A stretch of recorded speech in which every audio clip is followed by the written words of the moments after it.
Bismillahirrahmanirrahim. Assalamualaikum warahmatullahi wabarakatuh. Alhamdulillahirabbil alamin. Nahmaduhu wa nasta'inuhu wa nastaghfiruhu wa nastahdih. Wa na'udzu billahi min syururi anfusina wa min sayyiati a'malina. May yahdihillahu fala mudilla lahu wa may yudlil fala hadiyalah. Asyhadu an la ilaha illallah wahdahu la syarika lah wa asyhadu anna Muhammadan abduhu wa rasuluh. Allahumma salli wa sallim wa barik ala sayyidina Muhammadin wa ala alihi wa sahbihi wa sallim. Subhanaka la ilma lana illa ma 'allamtana innaka antal alimul hakim. Allahumma 'allimna ma yanfa'una wanfa'na bima 'allamtana wa zidna ilma. Rabbi shrah li sadri wa yassir li amri wahlul 'uqdatam min lisani yafqahu qawli, amma ba'du. Para hadirin sekalian, jamaah ahibati fillah, saudara-saudaraku yang dimuliakan Allah, yang telah berhadir di Masjid Al-Ma'mur, Lamprit, Kota Banda Aceh, dan seluruh para pendengar dimanapun saudara-saudara kami berada. Pada pertemuan kali ini kita, sebagaimana kebiasaan kita, adalah membahas tentang masalah topik yang menjadi penting pembahasannya saat ini, dan juga dari beberapa pertanyaan yang datang kepada kami untuk sedikit membahas tentang apa yang viral. Atau ini sekarang banyak yang viral, kadang kita tidak tahu tapi sudah viral sama orang. Nah, jadi pertanyaan tentang masalah sedikit ceramah daripada Buya Syakur, ya, tentang masalah kalimat tauhid itu adalah la ilaha illallah, itu kalimat syahadah itu sebagai kalimat persatuan.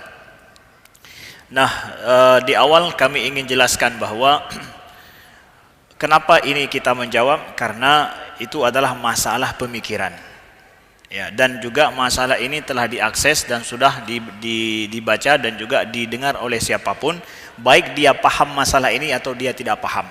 Nah, semakin orang tidak ada pemahaman khusus tentang masalah ini, semakin mungkin menjadikan dia tidak tenang ataupun tidak tahu bagaimana asal-usul permasalahannya. Oleh sebab itu perlu untuk dijawab.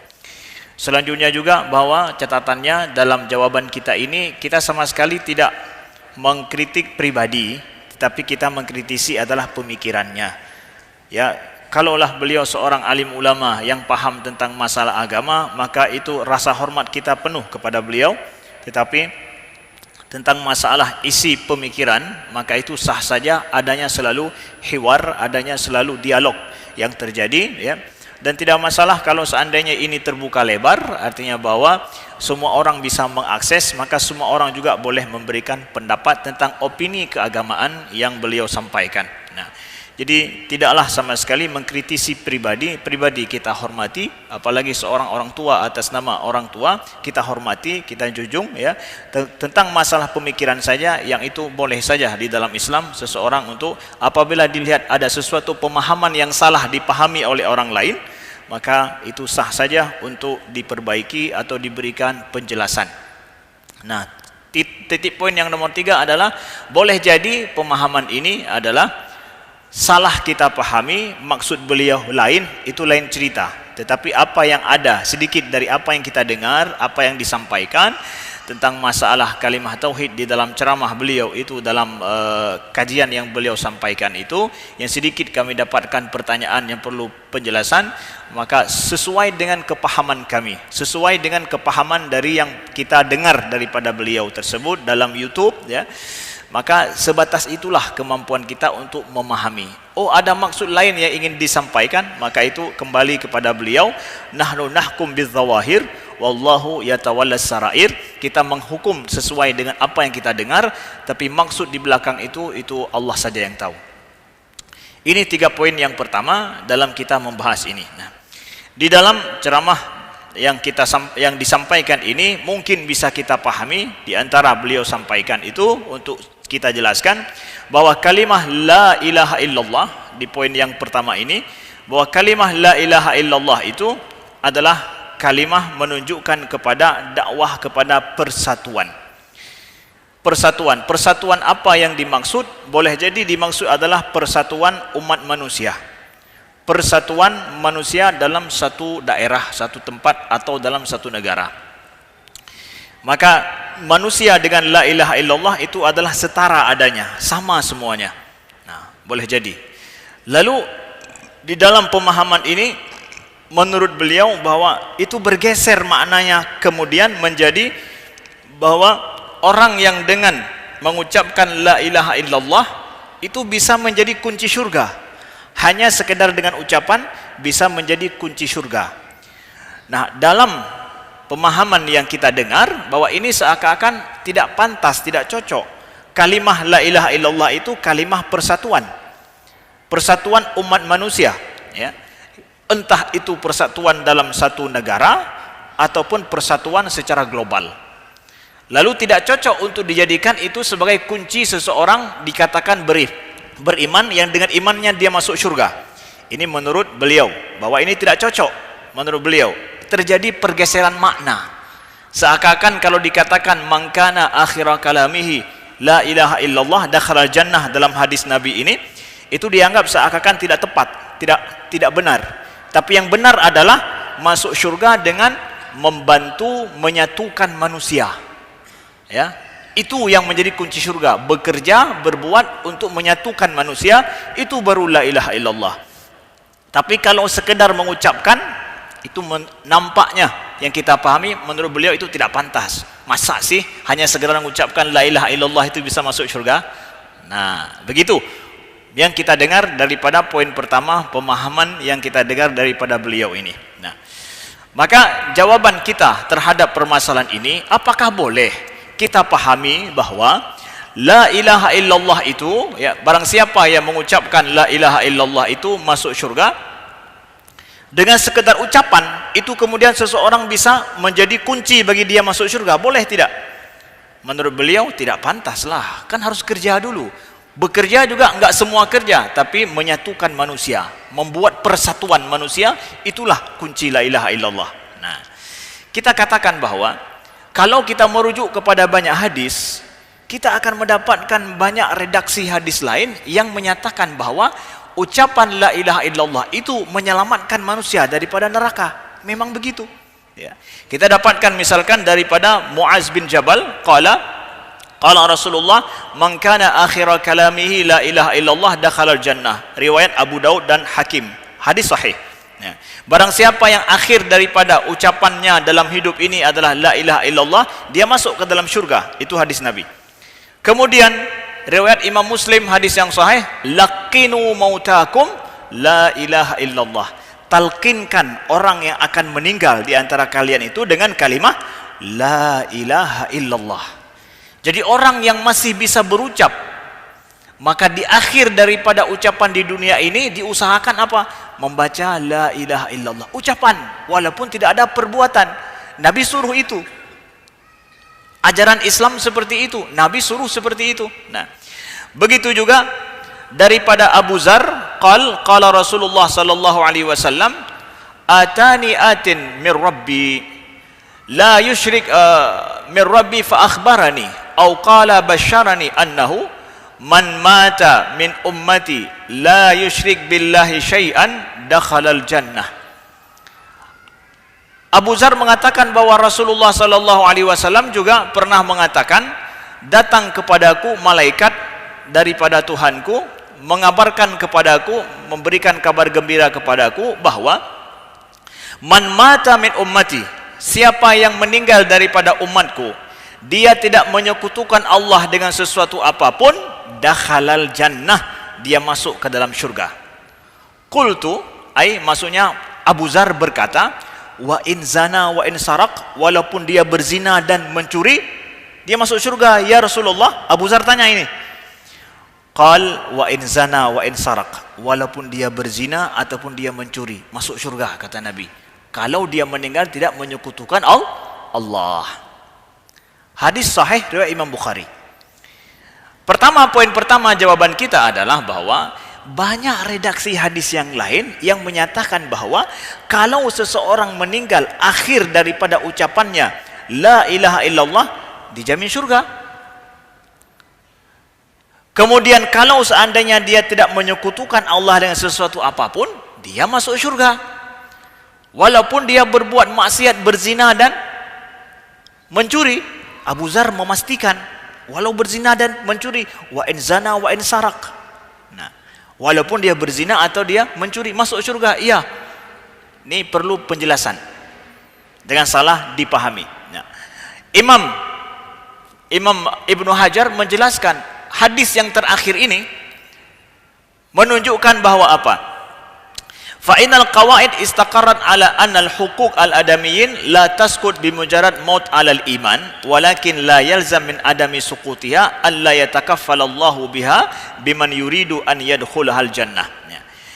Imam Ibnu Hajar menjelaskan bahwa sudah menjadi kaidah pasti dari kalangan para ulama Islam bahwa hak-hak anak Adam itu tidaklah hilang hanya gara-gara seseorang itu meninggal dalam iman. Mananya apa? Kalau seseorang berzina, kalau seseorang mencuri, ya, tapi dia akhir kalimatnya la ilaha illallah, masuk surga, iya, tetapi tidak menunjukkan bahwa dia tidak diganjari dengan zina dan dengan mencurinya dia. Tetap dia akan dapat hukuman zinanya, akan dapat hukuman pencuriannya, tetap. Maka dia masuk ke dalam syurga, tapi transit dulu ke neraka. Dia transit dulu ke neraka. Dia akan ke sana dulu. Dia akan mempertanggungjawabkan semua maksiat yang dia lakukan. Jangan salah dipahami.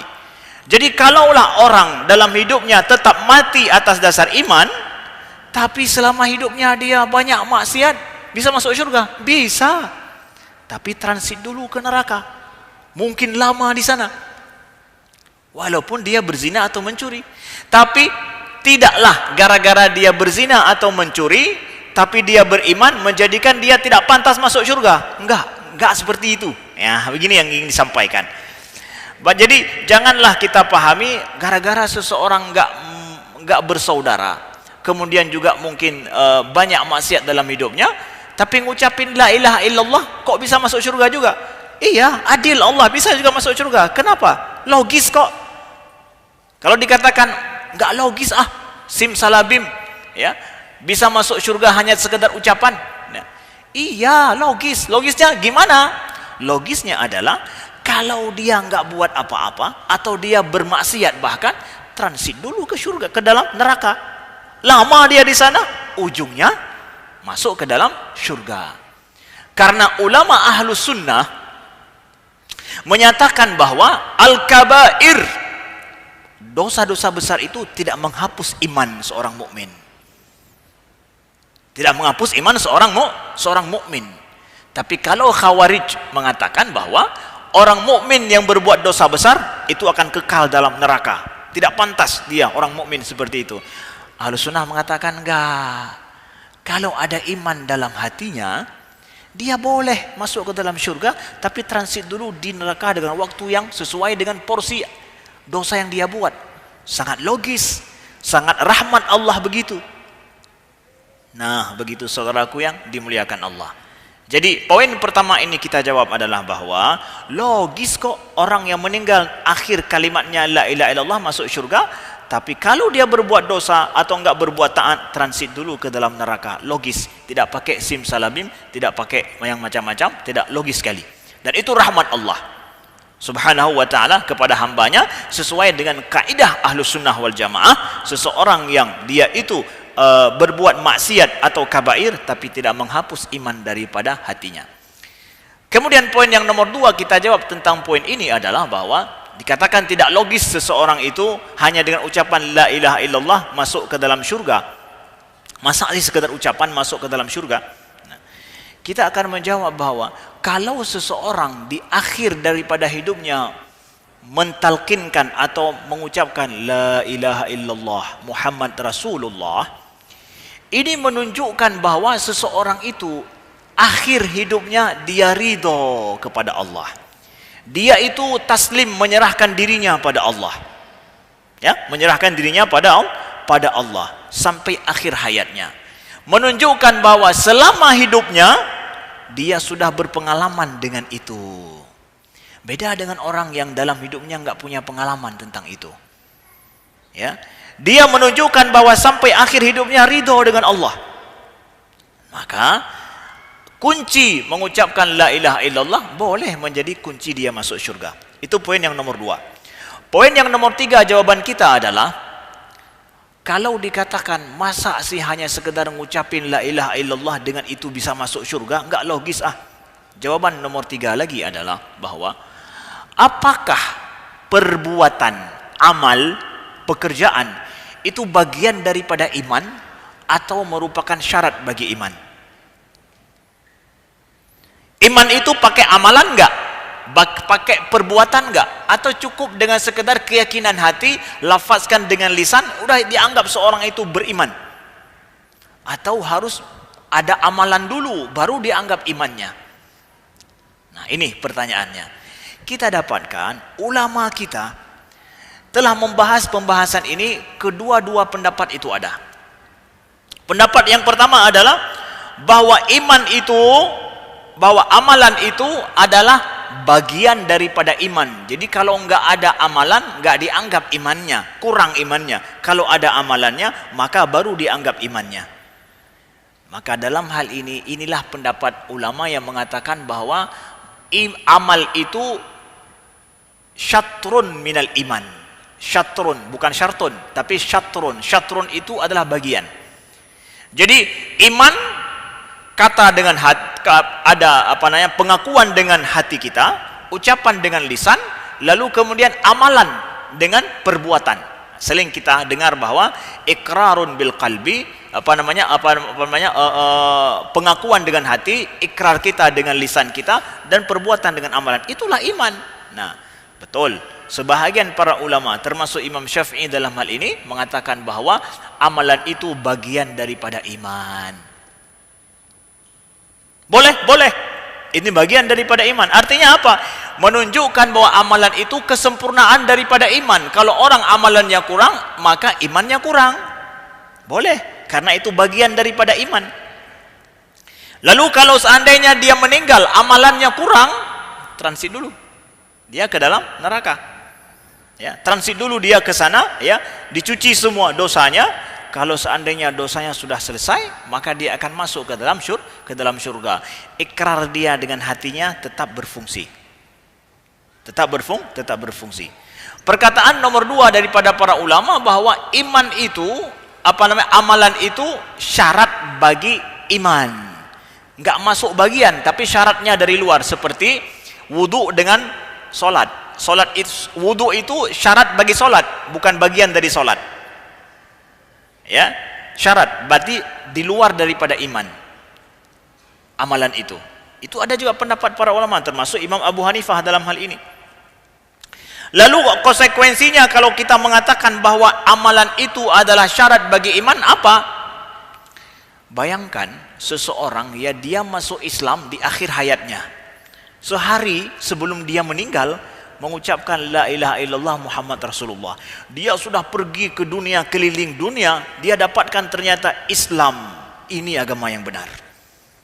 Seperti ada seorang Swiss yang saya jumpai, dia masuk Islam di Aceh waktu pergi ke Sabang.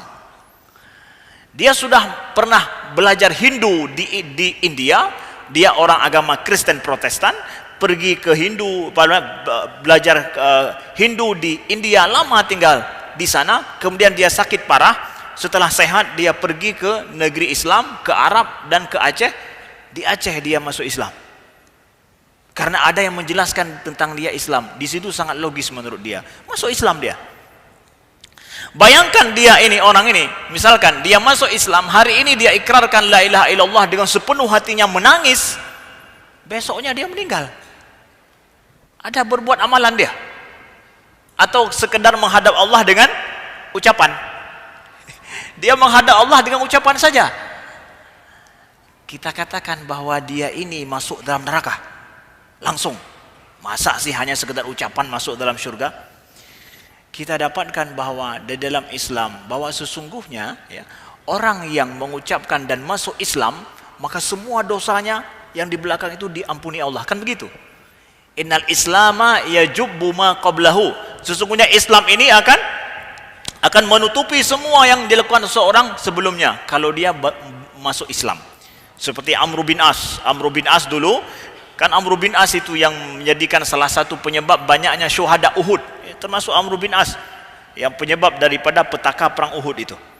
Amr bin As ketika mau masuk Islam, beliau syaratkan kepada Nabi, wahai Rasulullah, aku mau masuk Islam, tapi syaratku satu, apa? Bisa enggak dosa-dosaku yang dulu itu terhapus gara-gara aku masuk Islam? Bisa enggak? Kalau bisa baru aku masuk Islam. Nabi tersenyum. Wahai Amru, innal islama yajubbu ma qablahu. Sesungguhnya Islam itu akan menghapus dan menutupi semua yang pernah engkau lakukan selama ini. Senangnya Amr bin As bukan main. Dengan leganya beliau mengatakan asyhadu an la ilaha illallah wa asyhadu anna muhammadar rasulullah, menangis beliau. Kalau ditakdirkan beliau meninggal setelah itu, gimana? Masa sih nggak logis masuk Islam, masuk hanya gara-gara itu bisa masuk surga? Sangat logis.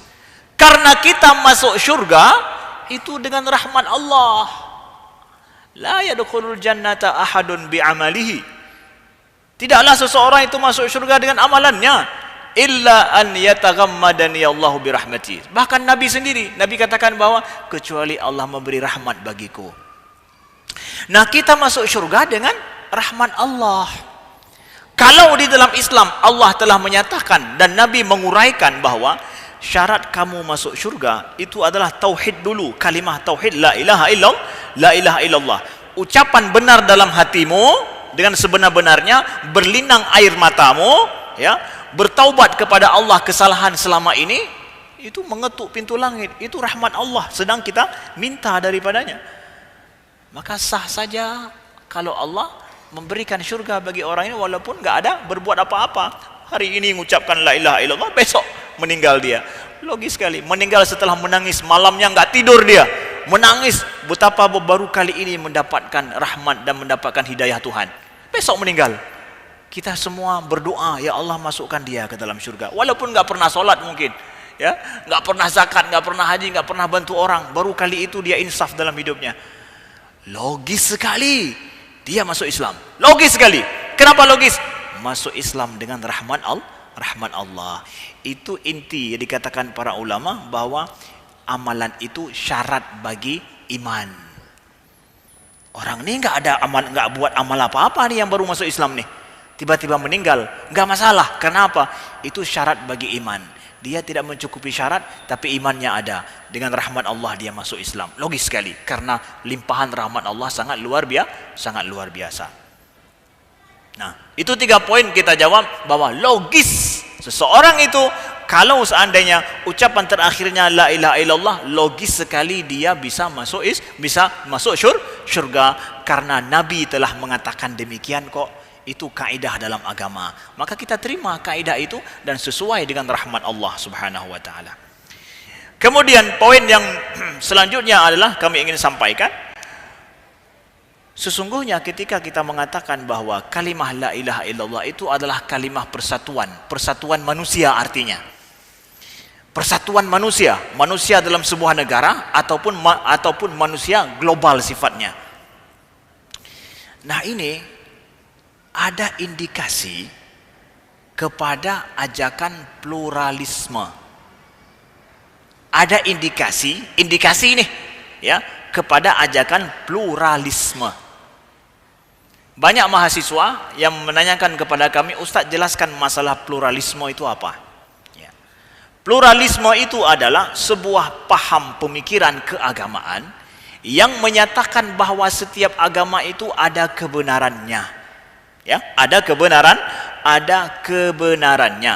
Oleh sebab itu, janganlah sebuah penganut agama tertentu menyatakan dia yang paling benar, orang lain salah. Itu pluralisme itu. Jangan bilang orang lain salah karena ada benarnya juga, ya. Itu pluralisme, ya. Jadi nggak boleh memvonis orang lain salah, nggak boleh.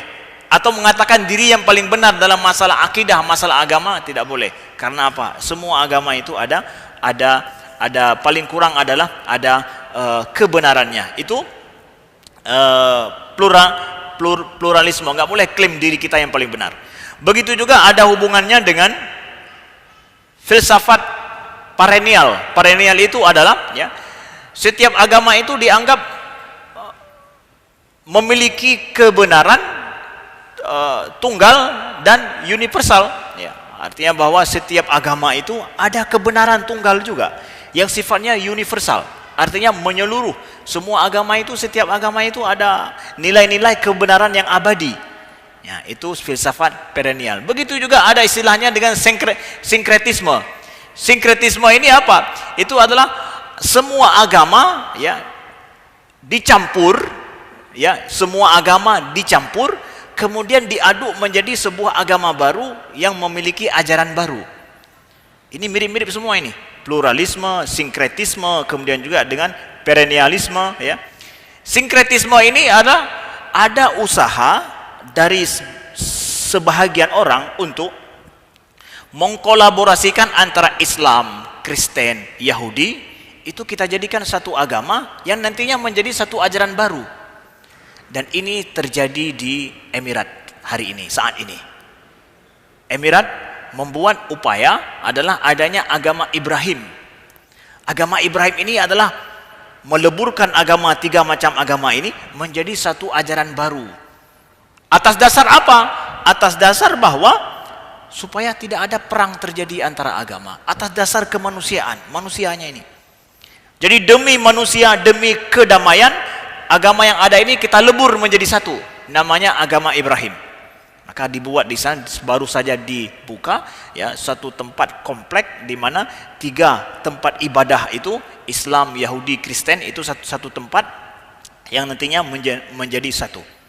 Baru 2 hari yang lalu Syekhul Azhar mengkritisi ide ini daripada negara Emirat yang didukung oleh negara Emirat, bahwa beliau mengatakan bahwa munculnya agama baru yang sifatnya di sini adalah tidak menganggap istimewanya ada Islam dalam hal ini adalah merupakan salah satu upaya yang tidak sesuai dengan hak asasi manusia.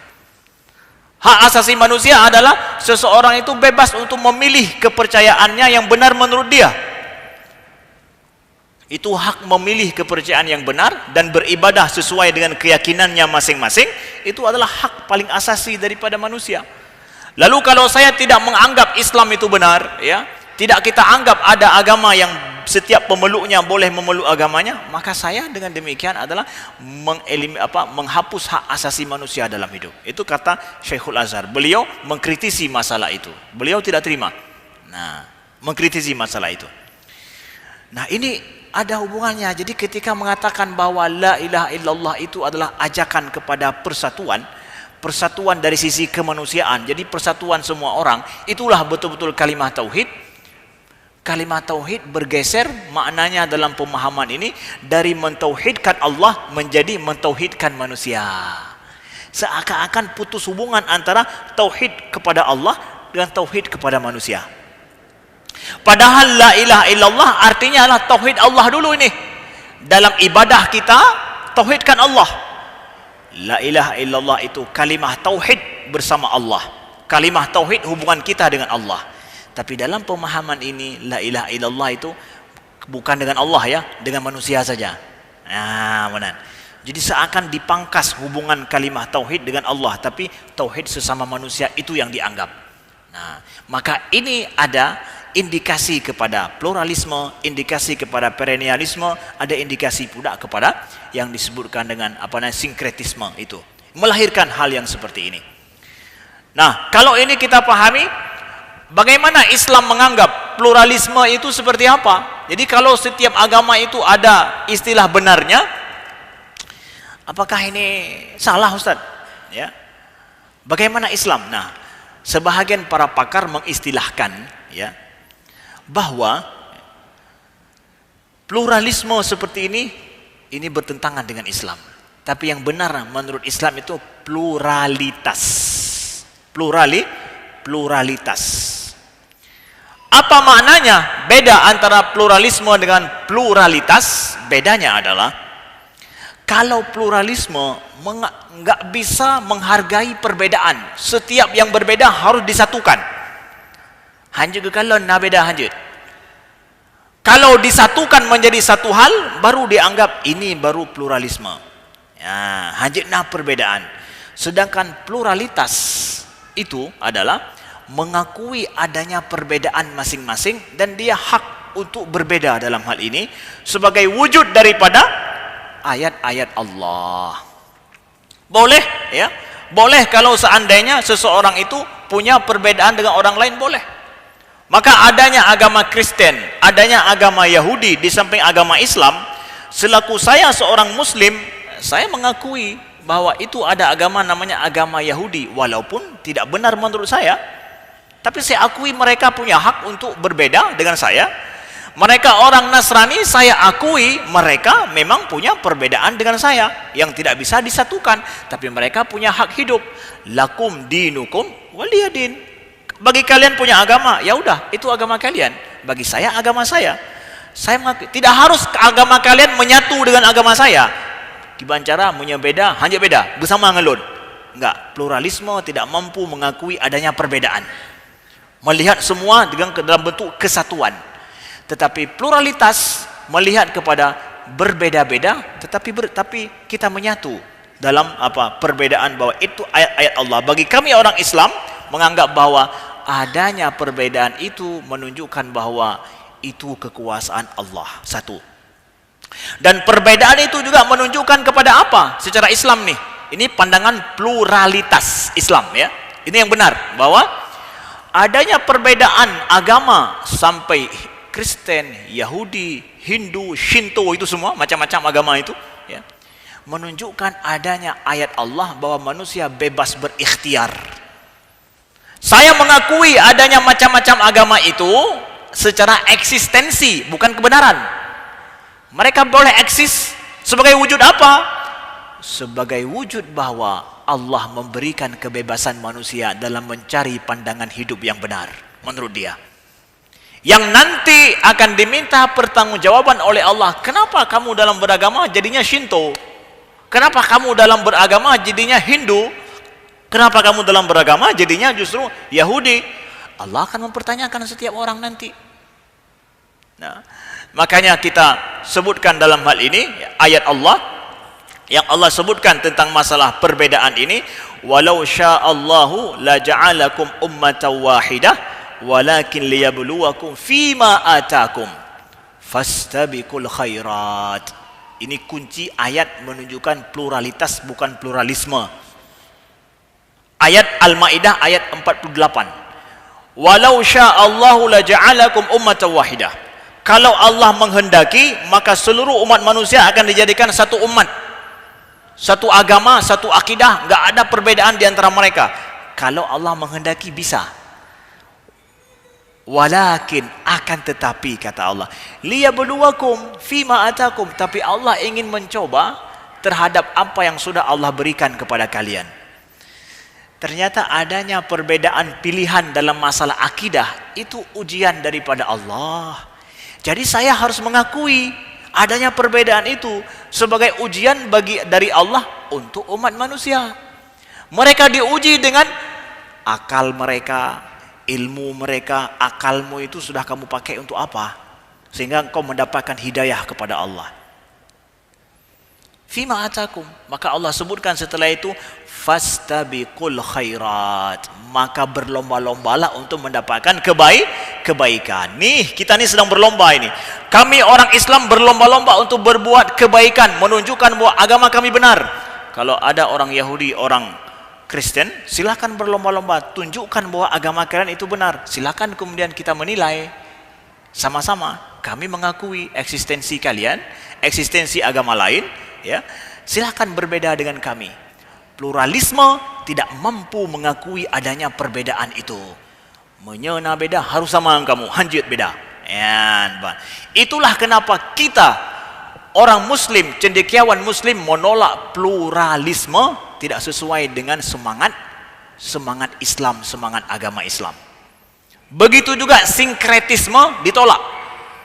Ya, biarkan ada perbedaan, lalu kemudian biarkan manusia mencari sesuai dengan hidayah daripada Allah, kemampuan yang telah Allah berikan kepada mereka.